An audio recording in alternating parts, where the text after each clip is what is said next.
பொதுவாக நாங்க ஒரு பிரச்சனை வருகிற நேரம் அந்த பிரச்சனையை பார்த்து ரொம்ப நாங்க பயந்து போயிருக்கோம்னா, எங்களுடைய பார்வைக்கு முன்பு எங்களுடைய பிரச்சனையை பார்க்கிற நேரம் அது பெரிதான பிரச்சனையாக இருக்குது.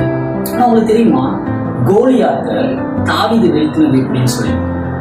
கோலியாத் பெரிய ஒரு மனிதனா இருந்தான், தாவீது ஒரு சிறிய மனிதனா இருந்தான்.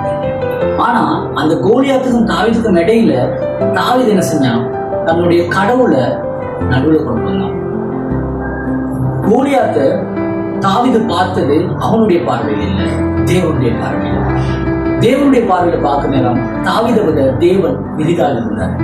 சோ எங்களுடைய வாழ்க்கையில நாங்க இப்படித்தான் வருகிற பிரச்சனைகளை நாங்க எப்படின்னா கடவுளை எங்களுக்கு முன்பு வைக்கிறதுக்கு, பிரச்சனைக்கும் எங்களுக்கும் இடையில கடவுளை வைத்து கடவுள் மூலமாக அந்த பிரச்சனையை பார்க்கறதுக்கு. அதனாலதான் தாவீது கோலியாத்த ஒரு சாதாரண ஒரு கூழாங்கல்ல அடிச்சு வீழ்த்தினான்.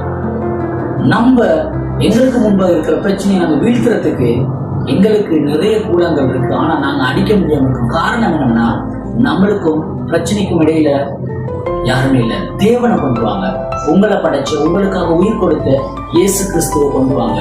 இயேசு கிறிஸ்து மூலமாக அந்த பிரச்சனையை சொன்னீங்க, நீங்க வெற்றி பெறுவீங்க. கோலியாத்தை தாவீது வீழ்த்தினது போல உங்களுடைய பிரச்சனையும் நீங்க வீழ்த்துவீங்க.